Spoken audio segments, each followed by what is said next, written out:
Jadi di Adiwiyata ini ada beberapa tahapannya Bapak Ibu.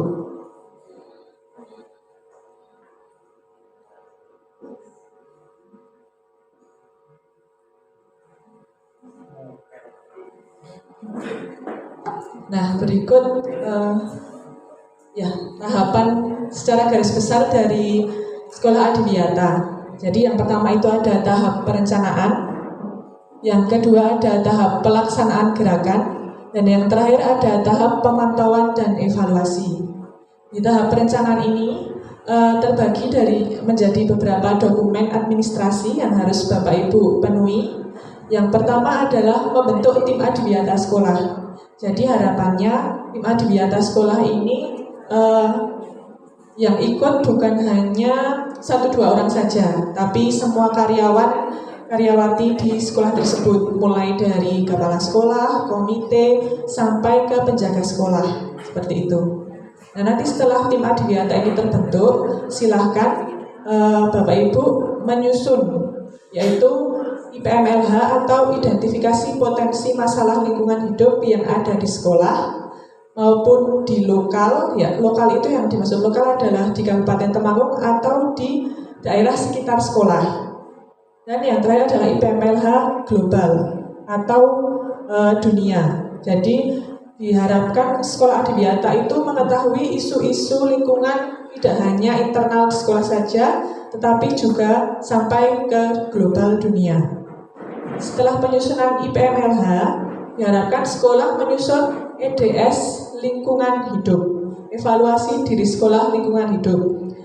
Nah, ini untuk EDS lingkungan hidup ini mungkin bayangannya Bapak Ibu sama seperti rapor mutu, ya.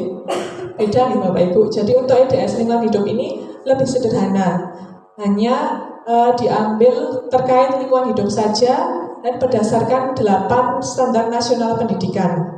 Jadi bukan yang rapor mutu itu.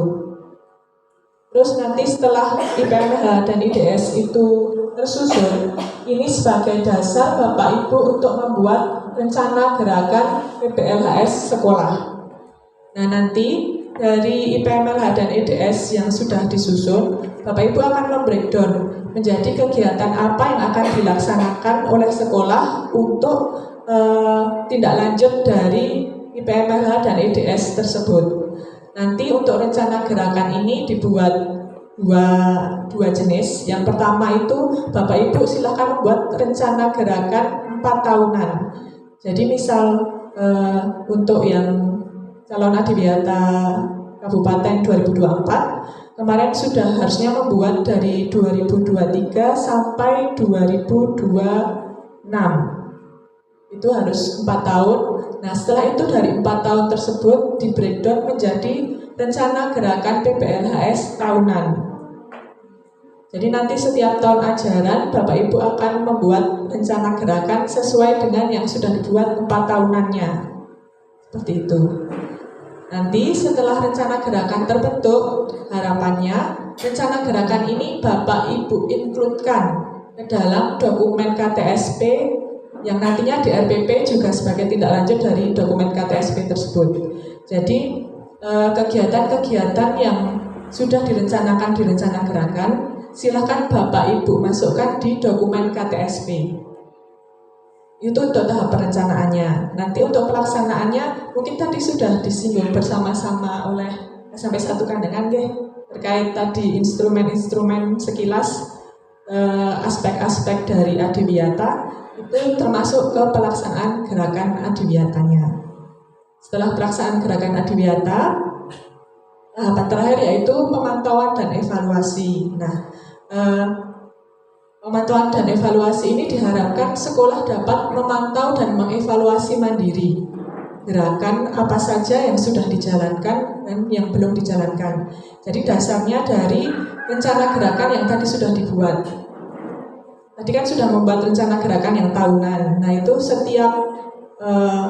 maksimal setiap tahun itu 3 kali melakukan pemantauan evaluasi. Jadi misalnya tiap 3 bulan Bapak Ibu melakukan pemantauan evaluasi, nanti dilihat dari rencana kegiatannya. Mana-mana kegiatan yang sudah terlaksana, mana-mana yang belum. Kalau yang belum terlaksana alasannya kenapa, lalu tindak lanjutnya nanti akan seperti apa. Seperti itu dituangkan di pemantauan dan evaluasi. Nah, kalau tahapan secara global seperti ini Bapak Ibu untuk adiwiyatanya.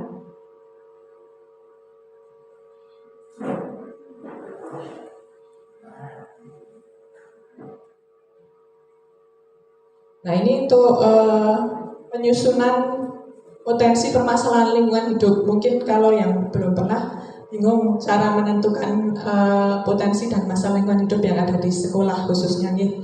Jadi sederhana saja. Kita lihat kalau dari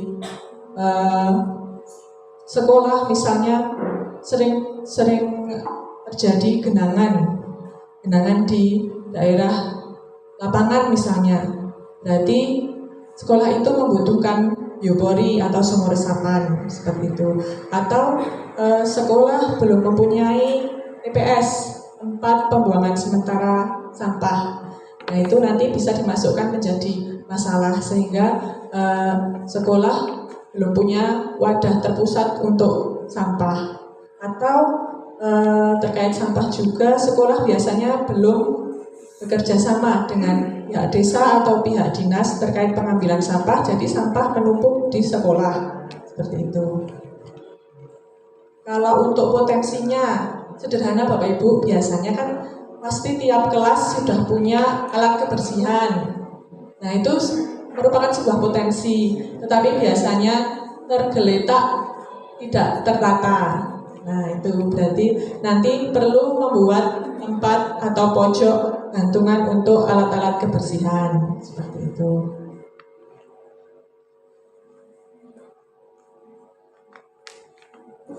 Nah, ini mungkin sekilas untuk yang belum pernah tahu tentang apa itu PPLHS Adiwiyata nih. Jadi gerakan PPLHS itu aksi kolektif secara sadar, sukarela, berjejaring dan berkelanjutan